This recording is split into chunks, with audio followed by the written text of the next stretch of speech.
Hey guys, Rob here, and thought I'd come to you tonight and we'll do a little video. Uh, if you watched the other video I just uploaded about my handgun collection, um, it got me to thinking about over the years as I've gone through my life cycle from a young man to an older man, now up into my older years. Um, how my And I don't know if this is something that's, everybody does or it's just me particularly, but, you know, um,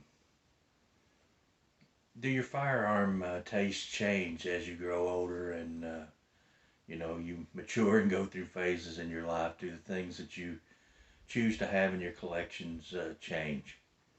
Um, some of the guns I have, like the 1911, and some of the revolvers and things are guns that in my childhood were kind of staple guns that everybody owned.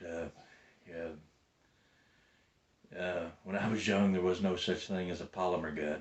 They hadn't been invented yet. Glock hadn't come onto the market, so you were either a Taurus revolver or a Smith& Wesson.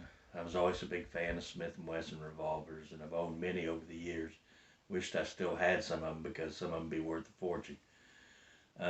But, you know, as we progressed on and the advent of the Glock and the polymer frame handguns become more prevalent in society, and people started using them more.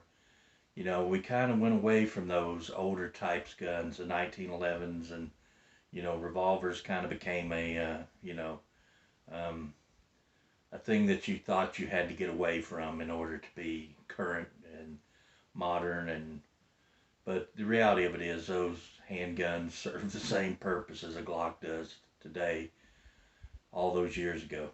Many men have died from a bullet out of a Colt single action Army 45 or a Smith & Wesson 38, or it's just a changing of the times. And of course, when I was younger, I thought I had to be on that wagon, and the things that I grew up with become something you really didn't want to have because you weren't cool, or you weren't up to date. You were behind the times if you sticked with those type of firearms. But and so I've owned many polymer guns. I've owned Glocks. I've owned early Rugers, the P series that were polymer. The first ones come out. Um, the Smith & Wesson Sigma, when it first came out, I owned one of those. Bought one new. Um, so I jumped on the polymer bandwagon, when it started rolling, and probably a lot of you other people did too. And I've owned all those guns. I've owned Glock, Sig, HK, CZ, Smith & Wesson, Ruger, every Walther, Canik, and tons of other in between there. I mean, Taurus. Um, the list of guns I've owned is a long one.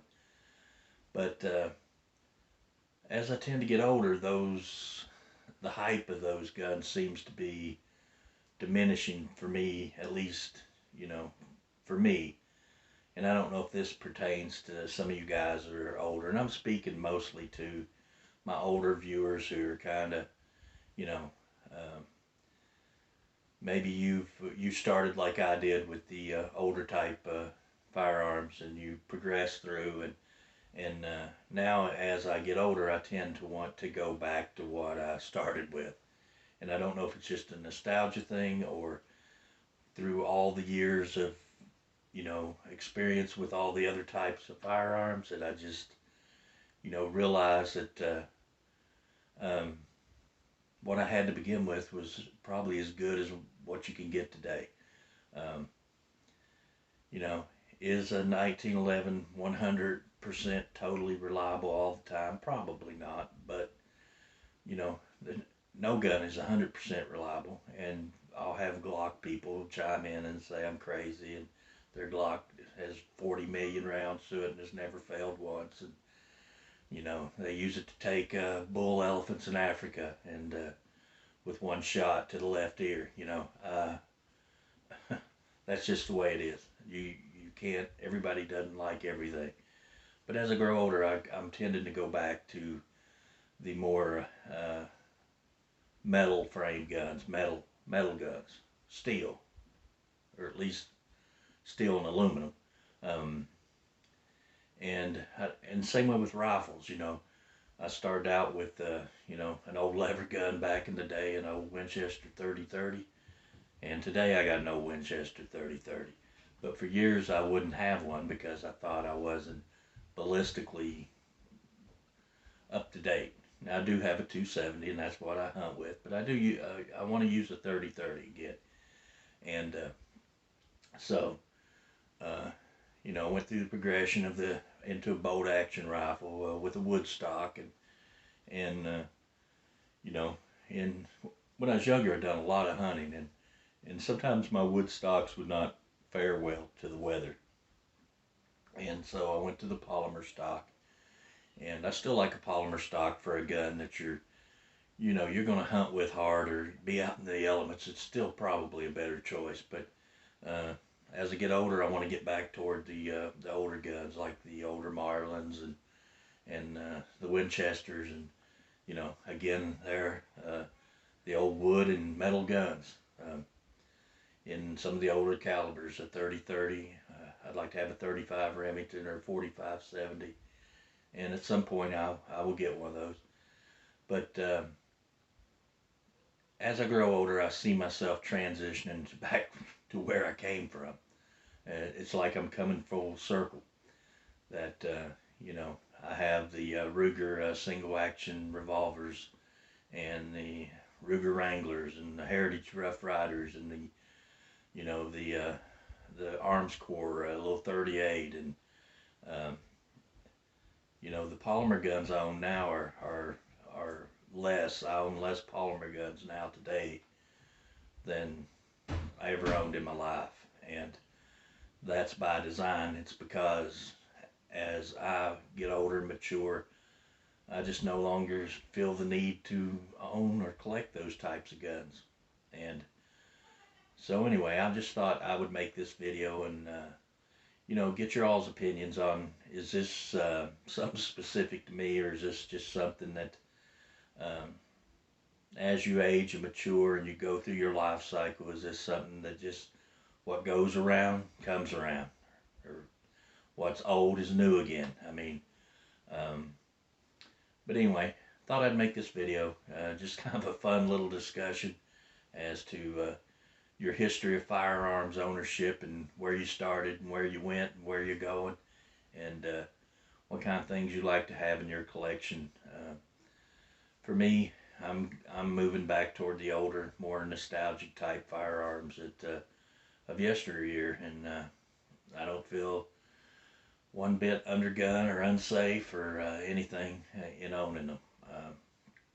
You know, my Ruger convertible 357 Magnum single action will kill you as dead as a Glock, and so if somebody were to break into my house, you know, one is as effective as the other if you know how to shoot it, and you know, you're capable with it, and you know, that's where it all boils down to. How well do you know how to use the guns you have? So anyway, repeating myself again as I usually do, um,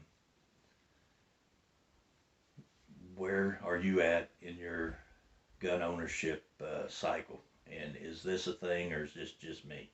Anyway, guys, give me a thumbs up, comment on the video, like it, share it, subscribe to the channel if you're not a subscriber. And if you like videos like this, you know, let me know. I'll try to make more. But I appreciate everybody that watches and takes the time to watch my videos and leave comments. And until the next video, we'll see you later.